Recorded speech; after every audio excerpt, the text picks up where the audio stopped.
57 and the Warriors 37. I'm concerned about the Warriors just because you can't lose Livingston and Iguodala and KD and Clay, who's hurt for the year. Right. That's 4 of your top 6 players. Boy, you're bringing in a whole new group. When you talk about Kevin McHale, you're talking about one of the most skilled big men in NBA history, a true basketball savant. With 7 All-Star selections, 3 championships, and the 6th Man of the Year award twice, McHale cemented himself as one of the greats. But dominance doesn't come easily. It's shaped by grinding battles against the best players the league has ever seen.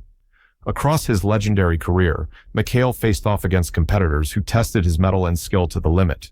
These weren't just basketball players, they were gladiators in the arena.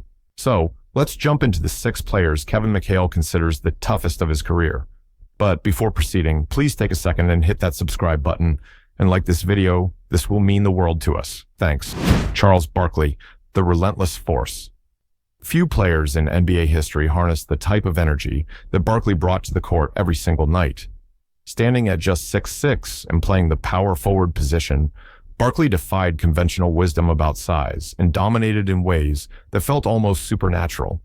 He was a dynamo, combining power, athleticism, and finesse, and McHale constantly found himself battling against his sheer will throughout the 1980s whenever the Boston Celtics clashed with the Philadelphia 76ers. Barkley was an anomaly of explosiveness, often barnstorming his way to the rim with reckless abandon and then pulling down rebounds against players much taller than him. He was a load man, McHale recalled during interviews. You couldn't relax for a second with Barkley. Turn your back, even for a moment, and he'd run right through you. Barkley didn't just play with energy. He played with unwavering intent, turning every possession into a battle. And his numbers backed it up. Barkley averaged 22.1 points and 11.7 rebounds over his career, making him one of the most formidable opponents McHale ever faced. And there was something to behold. Watching the two play was like witnessing an unstoppable force meeting an immovable object. His offensive prowess ranged from his lethal baseline drives to his ability to overpower defenders in the post. And McHale, famous for his impeccable footwork and defensive acumen, was qualified to counteract his uncontrollable energy. And still, he had a way of creating mismatches. His quick first step allowed him to sneak past even the most disciplined defenders, and his uncanny knack for positioning put him in prime spots for offensive rebounds every time the ball hit the glass. And yet, he was much more than a physical specimen. His personality played just as big a role in his dominance. Chuck knew how to get under your skin, McHale said, referring to Barkley's legendary trash talking. His verbal jabs were sharp, persistent, and oftentimes downright irritating. And for many opponents, it wasn't just his scoring ability that was difficult to deal with. It was his loudmouth antics that compounded the pressure. But McHale wasn't one to back down, responding with his calm demeanor and laser-focused play on the court. And off the floor, Barkley's larger-than-life persona was the stuff of legends. He was fiery and unpredictable, but that fire often translated into spectacular plays during crunch time. McHale attributed Barkley's drive to his unwavering competitiveness, saying, "Chuck wasn't about the flashy stuff. He was about winning, and you felt that when you played against him." The Celtics and Sixers often met in the postseason, and those matchups were grueling. Barkley was a machine when it came to rebounding and creating second-chance opportunities, and the crucial battles between them showed Barkley's willpower, his ability to impose himself on games, even when distractions and defensive schemes were stacked against him. McHale admired that ability. It wasn't just about being tough physically. Barkley was relentless mentally. He didn't care if he missed a shot or two. He was coming right back at you the next play. One playoff series stands out in particular between McHale's Celtics and Barkley's Sixers, a testament to his firepower and McHale's determination. It wasn't just a basketball game, it was a war. And on one occasion, Barkley exploded for a monstrous performance, grabbing 20 rebounds and dropping 30 points on the Celtics' vaunted defense. McHale spent much of that game chasing Barkley, trying to disrupt his rhythm, but his energy was unrelenting. And while McHale thrived on his defensive IQ and his knack for smothering opponents in the post, stopping Barkley felt like a losing battle at times. "There's no defending his energy," McHale said. "Chuck just wouldn't quit." But perhaps what McHale respected most about Barkley was never his scoring, rebounding, or even his trash talk. It was his passion and authenticity. Barkley wore his emotions on his sleeve, and while he could be brash, his love for the game was undeniable. Say what you want about Charles, but he left it all out there, McHale reflected. He was the kind of player who made you work harder and stretch the limits of your own game. His competitive drive, coupled with his deep knowledge of the game, made him a nightmare for anyone, including McHale. And despite the fierce battles and heated moments, McHale held deep respect for Barkley, often crediting him for exposing his own limitations and pushing him to improve as both a player and a competitor. You couldn't come half-hearted against Chuck. He'd eat you alive, McHale said. You had to rise to his level. Otherwise, he'd run you over. Barkley's career might have taken him to various teams, but his intensity was a constant. Whether he was with the Sixers, Suns, or Rockets, Barkley maintained the same bulldog mentality, and that mentality left an indelible mark on McHale. And in the end, the Celtics versus Sixers clashes defined a generation of basketball rivalries, and at the center of those battles were two forces, Kevin McHale and Barkley. McHale, a master technician who thrived on precision and effort, going head-to-head with Barkley, an unpredictable juggernaut who conquered games with grit and passion. Their matchups represented the essence of 1980s basketball, physical, gritty, and emotionally charged. Our battles weren't just personal, they were generational, McHale explained. And for McHale, he was the embodiment of basketball intensity. And that intensity was something McHale respected, even long after their playing days ended. But hold on, everything we have covered about Barkley wasn't as intense as it was with this player. In fact, he was a machine on the court. Karl Malone, the epitome of consistency. The mailman. Malone entered the NBA in 1985 as the 13th overall pick with the Utah Jazz out of Louisiana Tech. Instantly, he showcased his relentless drive to dominate the league. Gifted with a unique mix of size, strength, and agility, Malone created immediate matchup nightmares for defenders everywhere, especially for McHale during their heart-pounding battles on hardwood. He was known for his ability to take over a game. Malone didn't just contribute, he delivered every single night. Karl never stopped coming at you, McHale said during an interview. He'd make you work for every single possession, and by the time you looked up, he had 30 points. Those aren't just words. Over his career, Malone amassed over 36,928 points, the second highest in NBA history, largely through his devastating pick-and-roll partnership with John Stockton, the duo that epitomized precision basketball. And his sheer strength set him apart from nearly everyone else in the league. At 6'9" and a chiseled 250 pounds, Malone was a physical specimen who could overpower opponents in the low post, or outrun them in transition for easy buckets. McHale, hailed for his defensive prowess, called it nearly impossible to stop Malone when he'd get ahead of steam. Karl was like a freight train, running straight at you with no brakes. And there I was, trying to take a charge, knowing full well I'd be seeing stars afterward, McHale confessed. And yet, it wasn't just the physicality that left McHale and others shaking their heads. It was his fundamental mastery. Malone's signature elbow jumper was so methodical and precise that defenders could only hope that he'd somehow miss. You'd see it coming every time, McHale recalled, but it didn't matter. The man was a machine. His infamous pick and roll amplified those traits to impossible levels. When partnered with John Stockton, arguably one of the greatest passers in NBA history, he wreaked havoc on defenses. Stockton would deliver pinpoint passes, setting Malone up for open looks or allowing him to roll straight to the rim. McHale often remarked on how good their chemistry was. You could defend everything perfectly, and they'd still find a way to beat you, McHale once said. Guards struggled to contain Stockton, while forwards were left at Malone's mercy. Even when McHale felt confident in his coverage, Malone's ability to adjust mid-play kept him one step ahead.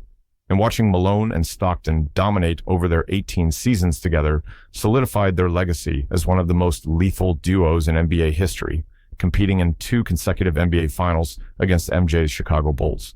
And what separated Karl from nearly everyone else was his insane durability and work ethic. He played a jaw-dropping 19 seasons at an elite level without skipping a beat. Night after night, he brought the same ferocity and determination, barely missing games and continuously leading his team to success.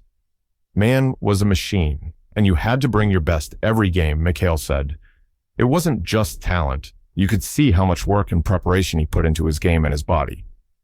Malone reportedly had one of the most rigorous off-season training regimens. Karl ensured that he was always physically superior to his competition. It showed in his performance. Even in the twilight years of his career, Malone was still putting up significant numbers against younger players half his age. And despite his relentless swagger and unmatched stats across decades, there was always respect between him and McHale. Neither would concede an inch when battling. The shared competitive nature meant they pushed each other to their limits, forging their legacies. Kevin acknowledged just how tough it was to go against Malone. He was a gladiator, and it always felt like you had to work twice as hard to keep up with him. The numbers told the same story. Malone and McHale regularly found themselves in battles that left no room for error. And what made those matchups unique was how he played with the same fiery intensity from tip-off to the final buzzer. That unrelenting approach forced McHale to elevate his defense, shaping him into one of the game's finest. And it's no surprise McHale ranks the mailman as one of the toughest players he ever faced. If basketball greatness is defined by standing the test of time, Malone's name rests firmly among the titans of the game.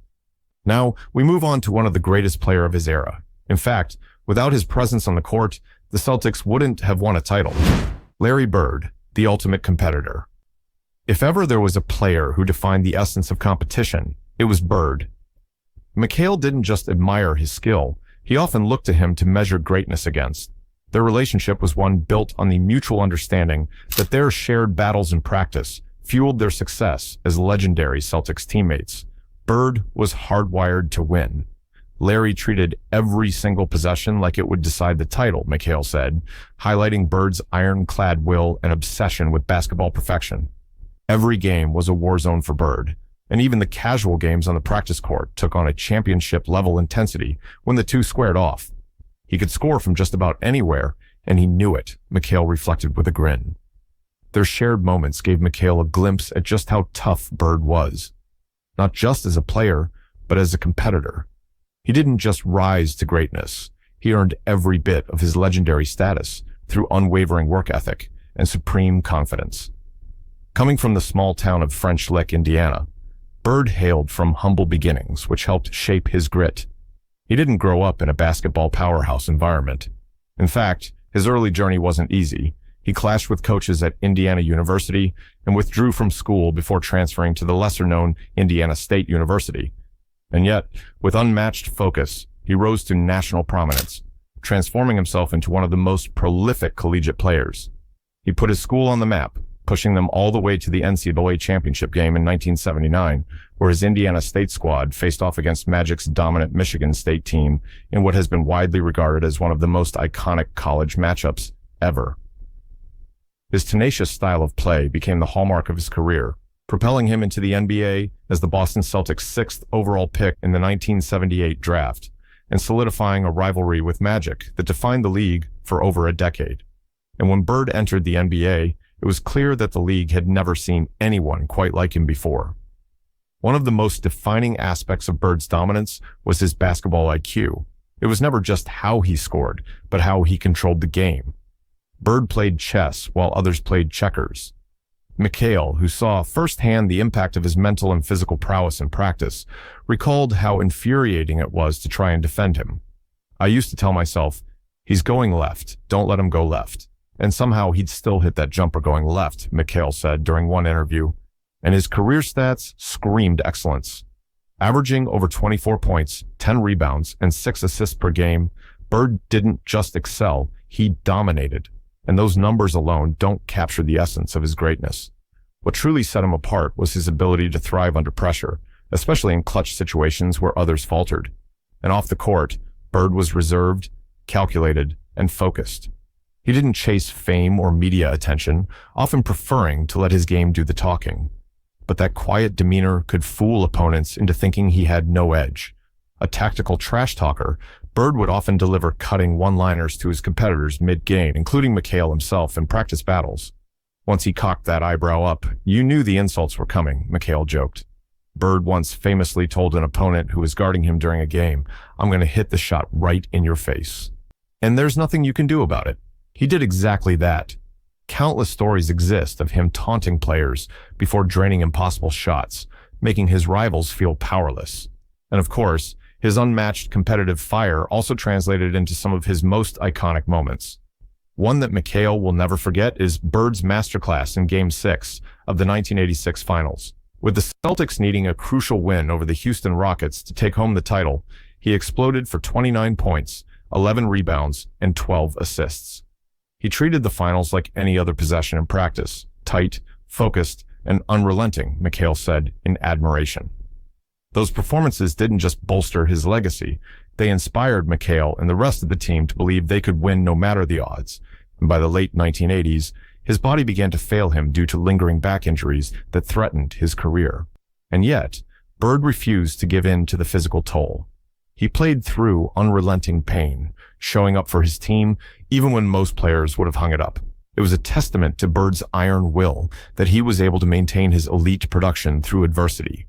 There were nights when Larry could barely walk, but then he'd step out there and score 40 points like nothing was wrong, McHale admired. And though they were teammates rather than opponents, McHale will always respect Bird as one of the toughest competitors he's ever had the privilege of battling, someone who pushed him harder than anyone else. He is remembered not just for his statistics or accolades, but for his unmatched intensity, weaving a legacy that has cemented him as one of basketball's greats. For McHale, that greatness was built in the battles, the practice sessions, and through Bird's relentless pursuit of perfection that shaped the Celtics dynasty forever. Robert Parish, the Silent Warrior. Better known as the Chief, he was McHale's teammate on the legendary Boston Celtics dynasty, but that didn't mean their battles were any less intense. In fact, it was through relentless practice sessions with Parish that McHale sharpened his skills and became the dominant, versatile big man we know today. He was the backbone of the Celtics' front court, a stoic warrior who rarely showed emotion, but consistently delivered when it mattered most. The Chief didn't say much, but if you went at him, you better be ready for a war, McHale once said. Parish earned his nickname for his calm, almost robotic demeanor. But don't let the quiet exterior fool you. He had an unmatched physical and mental toughness in the paint. McHale credited Parish with pushing him every single day, forcing him to elevate both his offensive and defensive game. Going against Robert in practice every day made me tougher and sharper on the court. He'd never take it easy on you, even if you were on the same team, McHale recalled. And before Parish became an icon of the Celtics dynasty, he faced a long road to greatness. Drafted third overall by the Golden State Warriors in 1976, Parish struggled to find his footing in the NBA during his early years. And despite showing flashes of brilliance, it wasn't until he was traded to Boston in 1980 that his career transformed. With the Celtics, Parish finally landed in an environment where his skills could flourish. Partnered with McHale and Larry Bird, he formed one of the most dominant front courts in NBA history. His ability to body opponents in the low post, block shots, and dominate the boards was critical to Boston's 3 championships in the 80s. He didn't just defend you, he wore you out, McHale said about Parish's remarkable defense. His ability to stretch the floor with his high-arcing, nearly unblockable jumper only added to his versatility. You'd think you had him figured out, but he kept you guessing. That jumper was pure, McHale admitted with admiration. And what made him so unique was never just his skills, but his endurance. Playing over 21 seasons in the NBA, Parish became the league's all-time leader in games played, a record he still holds. McHale admired his ability to maintain such a high level of performance for so long. You don't just play that many games by luck. You do it through preparation, resilience, and an insane amount of work, McHale said. Parish's physical durability often astounded his teammates. He rarely missed games and could push through injuries that might sideline other players. No matter how hard practice was or how banged up he was, Robert kept showing up. That's why we nicknamed him the Chief. He never wavered, McHale explained. His calm demeanor during practice belied how fiercely he competed. And while some players trash-talked or let emotion fuel them, Parish stayed quiet, letting his game speak for itself.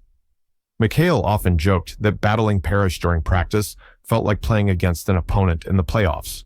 You couldn't slack for even one possession. He just didn't let you off the hook, McHale said. Those battles taught McHale how to deal with physicality in the post and hone his timing when going for blocks and rebounds. And when they stepped onto the same side during games, their chemistry was undeniable. Together, they were pivotal in creating one of the most feared front courts in NBA history. Parish didn't chase headlines, but his impact was undeniable.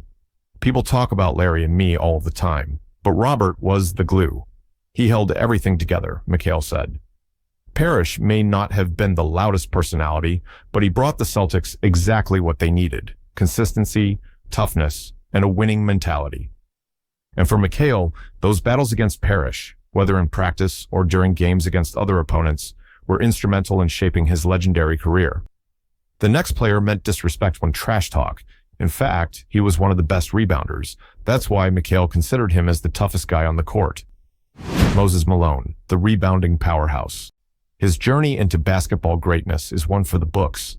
Born into humble beginnings in Petersburg, Virginia, Moses was raised by a single mother who worked tirelessly to provide for her family despite their financial struggles. From an early age, Moses possessed a work ethic that belied his youth, spending hours on the court perfecting his craft. Unlike the traditional route of college basketball, Malone bypassed the NCAA entirely, making history as one of the first players to leap straight into the pros from high school when he joined the Utah Stars of the ABA in 1974. From there, he transitioned to the NBA, where he carved out an extraordinary career that spanned over 2 decades, defined by physicality, skill, and sheer determination to outwork anybody who stepped in his path, including Kevin McHale. And when discussing the toughest battles of his career, McHale often paused and reflected on Malone. No matter the decade or the roster, Moses was synonymous with dominance under the rim, giving defenders like McHale absolute nightmares. It didn't matter if you were a Hall of Fame player. Malone treated everyone as if they were standing between him and his next big rebound. Moses was a beast in the paint, a complete beast. No matter how hard you boxed him out, he'd find a way to get the ball, McHale said, recalling their fierce battles under the hoop. Shaking his head, McHale continued, "It didn't even seem like he was trying. He just had a sense of where the ball was going. He'd outsmart you, outmuscle you, and then put it back right in your face. Those words are backed by hard numbers." Malone finished his illustrious career with averages of 20.3 points and 12.3 rebounds per game, solidifying himself as one of basketball's greatest big men of all time. His rebounding brilliance was unmatched, earning him iconic status as arguably the league's greatest offensive rebounder. And what made him truly special was his combination of raw power and finesse. Standing at 6'10" and weighing 260 pounds, Malone was a bruiser who never shied away from physical play. But what baffled his opponents, perhaps most of all, was his guile. McHale remembers trying everything to keep Moses off the boards, whether it was early boxing out, planting elbows, or denying position. But none of it mattered. Going up against Moses was like going to battle, McHale confessed during an interview. Every jump ball felt like the tip-off to a war. The guy just never gave up, and you knew it wasn't going to be an easy night. One of Malone's most devastating weapons was never just his aggression, but his ability to read every bounce off the rim, like he had a sixth sense. McHale explained in disbelief, saying, "It was like he knew exactly where the ball would land before anyone else, and he was also feared for his presence on offense. While rebounding was his bread and butter, Malone was a devastating low-post scorer who could get his shot off against even the best defenders. His craftiness in the paint made him near impossible to contain." McHale admitted that Malone's go-to moves, his quick spin maneuvers and powerful drop steps, required incredible focus to defend properly. Even when you thought you'd stopped him, he'd somehow figure out another way to score. He earned 3 MVP awards throughout his career, cementing his reputation as one of the most talented players ever to grace the NBA, and McHale could attest firsthand to just how difficult it was to keep up with him. Early in his career, Malone's dominance didn't emerge out of nowhere. It was built through grit and sacrifice. Coming from his ABA beginnings with the Utah Stars and later transitioning to the NBA, Malone quickly gained a reputation for his relentless work ethic. McHale admired how much effort he poured into refining his game year after year. Moses didn't take days off. When you played against him, you could feel how conditioned he was, McHale recalled. With an imposing physical presence that kept him near impossible to out-hustle, Malone didn't just rely on sheer strength. He was also the definition of endurance. And despite battling physical tolls that come with being a banger on the boards, Malone rarely missed games in his 21-year career. You didn't just have an opponent on the court. You had a machine, McHale admitted. And during his peak years, Malone was the centerpiece of every team he played for, and boy, did his presence make life miserable for his competition. McHale vividly remembers the days when the Celtics faced his dominant Philadelphia Sixers teams. On any given night, Moses made you pay for any mistakes, McHale said. You didn't come to the court relaxed when you knew Malone was in the building. You came locked in, ready for 48 minutes of fighting for your life under the rim. Those battles were already tough, but things went to another level during the 1981 NBA Finals when Malone and his Houston Rockets faced McHale's Boston Celtics. The intensity of that series only served to highlight his greatness. Though the Rockets came up short, Malone averaged 22.3 points and 15.7 rebounds over the finals, leaving McHale with nothing but respect for his opponent. We won, but boy, I went home after every game and just crashed, McHale admitted. He was just that good. In his final seasons, Moses continued to leave his mark on the game with an unrelenting drive. Even as younger stars entered the league, he remained a dominant presence on the boards, finishing his career with a ridiculous tally of over 17,000 rebounds, the most in NBA history at the time. And while he didn't always capture the headlines, his impact was undeniable. Moses could change entire games with just his rebounding alone, McHale said. That level of influence doesn't just disappear, it becomes eternal. To McHale, Moses was never just an opponent, but a benchmark for greatness. Going up against a player who combined Hall of Fame talent with warrior-like determination left an indelible mark on McHale's career and legacy. Buck Williams, the quiet enforcer. Williams built his own reputation through sheer grit, physicality, and unrelenting consistency. He didn't chase headlines and rarely found himself in highlighted reels, but ask anyone who faced him and they'll tell you what kind of battle it was to go up against Buck. McHale described him simply, Buck was steady, consistent, and tough as hell. You always knew you'd be sore the next morning after playing against him. And that toughness extended beyond the physical. His mentality and approach to the game were uniquely no-nonsense, earning him the respect of legends like McHale and Larry Bird. His presence might not have made waves, but his impact was undeniable, and his journey to the NBA was defined by hard work and determination. Drafted third overall in 1981 by the New Jersey Nets out of the University of Maryland, Williams came into the league ready to make an impact. From the outset, he established himself as a force in the paint, securing rebounds, setting screens, and playing punishing defense. And while other players thrived on flashy offensive moves, Buck thrived on effort and fundamentals. His rookie season alone was a statement of intent as he averaged 15.5 points and 12.3 rebounds per game, earning Rookie of the Year honors while immediately establishing himself as one of the toughest forwards in the league. McHale remembers seeing him for the first time and realizing he wasn't going to be a pushover like some rookies. He had this grit about him, even before he'd proven anything in the league. You just knew you were in for a long night. His consistency became his calling card throughout his career. Night after night, season after season, you could count on him to bring everything he had to the game, especially on the boards.